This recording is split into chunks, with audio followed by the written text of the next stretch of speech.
les projets de fusion des communes sont complexes, ils sont sensibles. J'étais municipal à la vallée de Joux avant d'être au Pays d'en Haut, et puis c'était pareil, on avait le dossier de la fusion des 3 communes. J'en retiens que les enjeux sont fiscaux, bien sûr, ils sont économiques, ils tiennent aussi à la professionnalisation de l'administration des communes, parce que, bien sûr, dans une petite commune, vous vous reposez beaucoup sur des employés polyvalents. Si vous vous agrandissez, vous avez plus de moyens et vous pouvez vous permettre de recruter des spécialistes. Donc ça, c'est un enjeu important. On a aussi des questions plus émotionnelles. Le rapport qu'on peut avoir à son village, le rapport qu'on peut avoir à sa commune, la distance aussi par rapport au pouvoir, ça c'est un enjeu démocratique.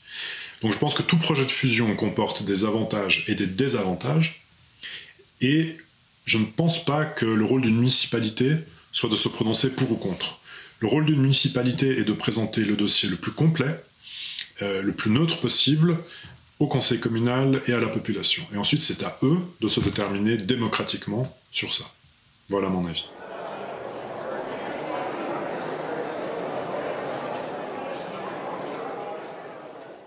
L'année 2020, je crois qu'on est tous d'accord, hein, est une année charnière, une année où on sent que les choses ont changé et continueront de changer.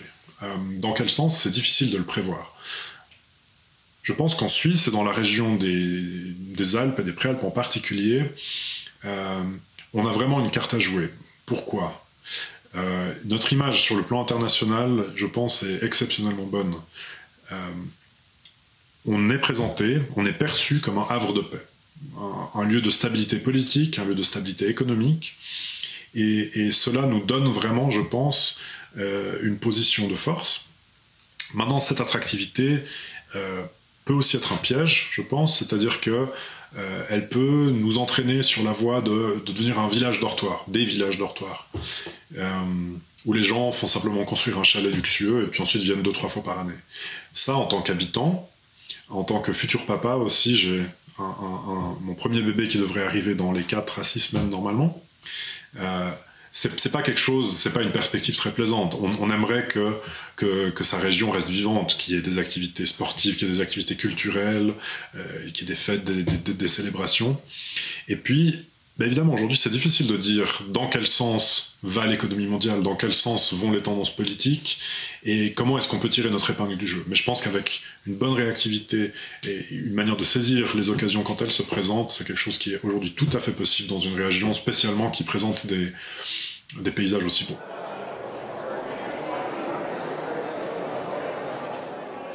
Alors avant de parler de programme lui-même, je pense que je peux amener une certaine fraîcheur, si je peux dire, déjà de par mon âge. 34 ans, c'est pas tout jeune, mais c'est vrai que je pense que c'est important dans une municipalité d'avoir les générations représentées d'une manière assez complète.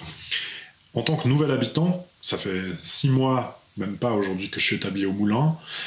Ma compagne est originaire d'ici, elle a passé les 18 premières années de sa vie à Châteaudet, mais moi je suis nouveau. Alors ça peut être une faiblesse dans un dossier de municipalité, ça peut aussi être considéré comme une force parce que je n'ai pas d'historique particulier avec des gens, avec des thèmes. Je pense pouvoir jeter un regard neuf sur les choses et peut-être amener des perspectives nouvelles. Si on parle du programme, je pense dans une municipalité, sans partir dans des grands slogans ou dans des grandes promesses, c'est un équilibre subtil à respecter entre les aspects économiques, les emplois, justement pour ne pas devenir un village dortoir, mais également tout ce qui est associatif, tout ce qui est culturel. Et de mon côté, il y a 2 choses qui me tiennent peut-être particulièrement à cœur. C'est la question de la préservation de la nature. Ça, c'est peut-être une question de génération, justement, mais aujourd'hui, je pense qu'on ne peut plus s'en passer. Et puis, les questions de santé. Ça, c'est peut-être un peu dû au plus gros mandat que j'ai actuellement, c'est celui de président du pôle santé de la vallée de Joux.